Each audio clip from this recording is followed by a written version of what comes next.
Welcome back to Stuff About Tutorials. Today we are talking about how to repost thread on Threads app.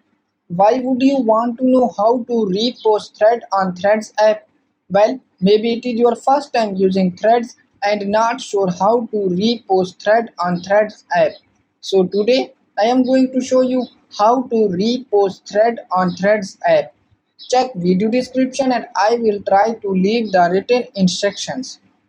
Reposting thread on Thread app is quite simple and easy to do, and the process is same for Android and iOS devices. Let me show how you will repost thread on Threads app. First of all, open Threads app in your device, and now here is my Thread home screen. And then first open any account. Now in this page I want to repost this thread. So first click on third button, repost, and then select repost, and that thread has been reposted.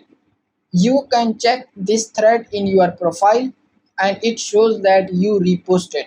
So there you go. If you were wondering how to repost thread on Threads app, that is the easiest way I know. If you know another way, please leave a comment below. Be sure to subscribe for more videos.